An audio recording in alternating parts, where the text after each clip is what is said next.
And welcome back again. Looks like this one's going to be another resume recording where I talk about the jobs I've had. I worked at the club for 4.5 or 5 years. I've got lots of stories to tell. Um, but oh, hey, I remember this. This is when I was trying to make gold. Um, but just a couple more that I'll tell publicly. Um, yeah, when I talked about the flipping the golf cart or rolling the golf cart, I mentioned I took the golf cart home and kind of stuttered that one. Technically, it wasn't home, or technically not yet. But when I turned 18, my parents stopped charging or stopped giving me an allowance and started charging me rent. And I could not understand why they were charging me to live in a place that they had paid me to live in. That's when I was 18. Now I get it. They were trying to teach me responsibility, blah, blah, blah. Um, and I eventually looked for a place to go live. I had a buddy, one of the guys up in the pro shop, named Hans. He was a German guy who was living in this little one-bedroom apartment in the town that the country club was in, or darn close to it, for $300 a month, which at the time wasn't bad, and I was making about 600 a month. Um, and so I sat down one night with a pencil and a paper, and I made probably a calculator, and I tried to see what it would take me to get into an apartment there. And keep in mind, by this point, I'm spending every penny that I'm not spending on gasoline or food. I'm spending it well, as I said before, I smoked a lot of pot. And I was enjoying the marching powder as much as I could. Really anything to get me out of my head is what I was doing. So I figured I could move into the same complex that Hans lived in. And I could afford it as long as I didn't eat. And that didn't seem like a great deal to me. So I instead, in a fit of rage one day, after paying rent, yet another time, I think I was 19, packed a bunch of my clothes into my 73, 74 Monte Carlo. Maybe it was a 76. It was it was in that period of time where Chevy was making gas efficient cars and not good cars. And I'd gone from driving a Carmen Ghia to a mid 70s Monte Carlo. It's like the hood of the car was longer than the entire last car. The hood of the Carlo was longer than the entire length of the Ghia. So it was my first land yacht. I do like land yachts in hindsight. Anyway, so figured out I couldn't afford to get a real place, So out of spite, I moved into the country club, and I took that storage area, and I put a bed in there and a little TV, and if I had to poo, I was generally I've always generally been what you'd call a regular guy. Um, I'm not going to get into it, but I can, it's once a day, and it's generally in the mid morning. And peeing was easy because I'm a guy. We had and part of the cart barn was we had a concrete floor, and we wash all those golf carts off. So we had a drain in the middle of the concrete floor. Did I say cardboard before? Concrete floor. And so peeing was easy. Things went badly wrong as I began to live there. I had a shower I could use. The country club had a gym, and I had over the years I'd worked there, managed to procure myself a club member's card so I could get into the gym. It was just one of those little pass card, right? And so I could shower. You know, I had to go between 9:45 and 10 because at 10 everything it stopped working, and by 9:45 generally nobody was there. But I was still able to get my showers when I needed them. They had a sauna there, that was nice. They had a pool there, that was nice.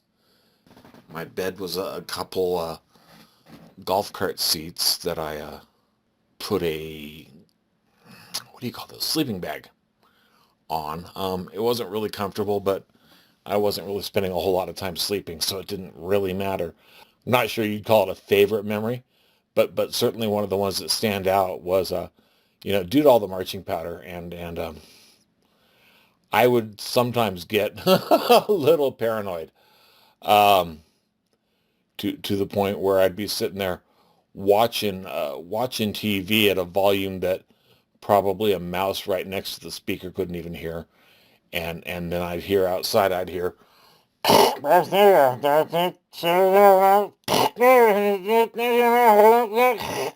I'd turn the TV down even more and I'd just wait and then, the noises would stop or, if it was really somebody there talking to somebody else, they'd go away or whatever.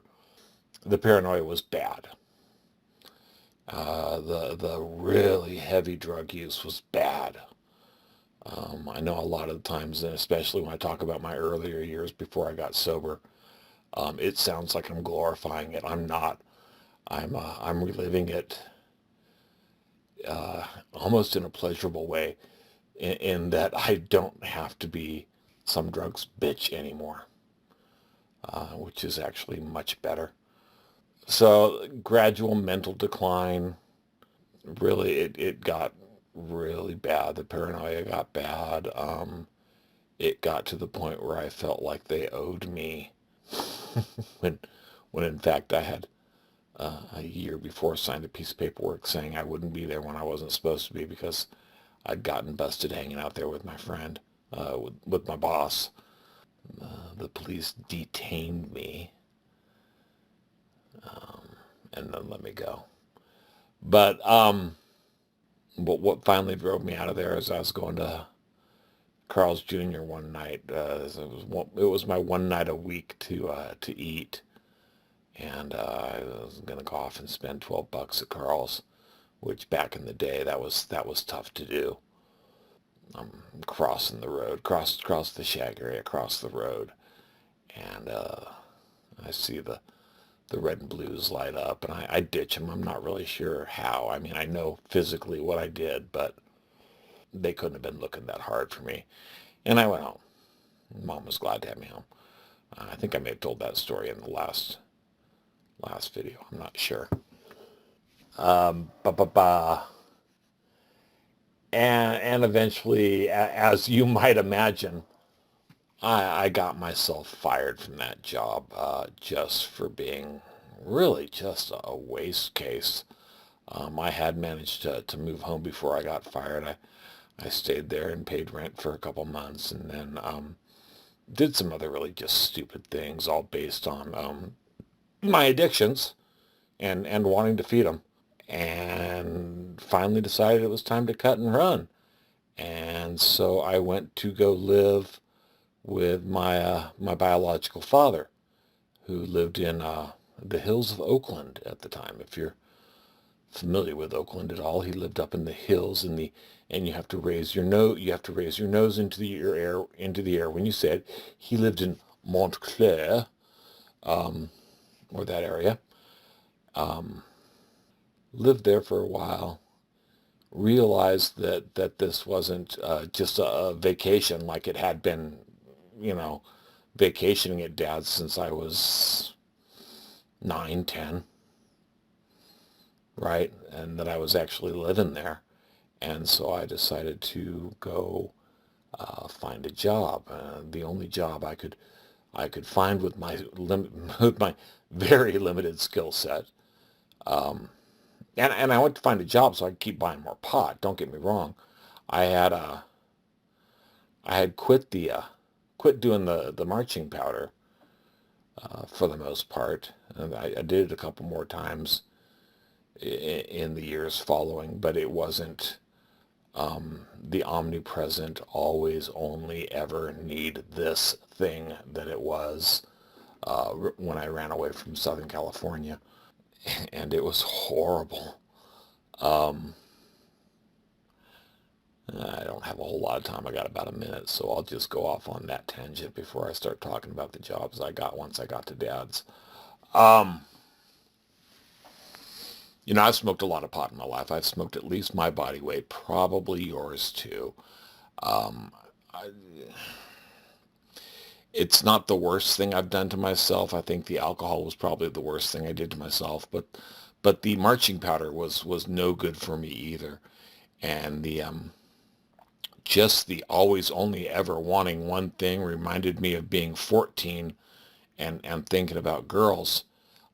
Except for sadly for me, the marching powder was easier to get than a girl.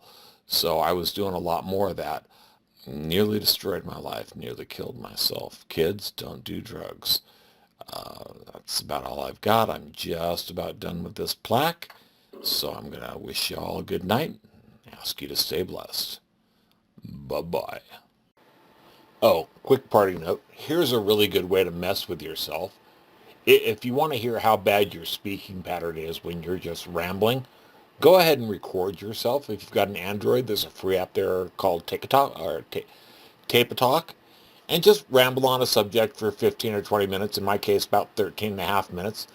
Then go back through and edit out all the things that really don't belong on an audio track, like about 2 minutes of me going, I feel like an idiot.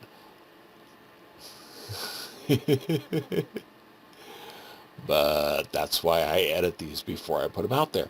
Let me get back to what I was saying about the drugs and alcohol really quickly. And I'm not trying to tell anybody else how to live their life. What you do is what you do.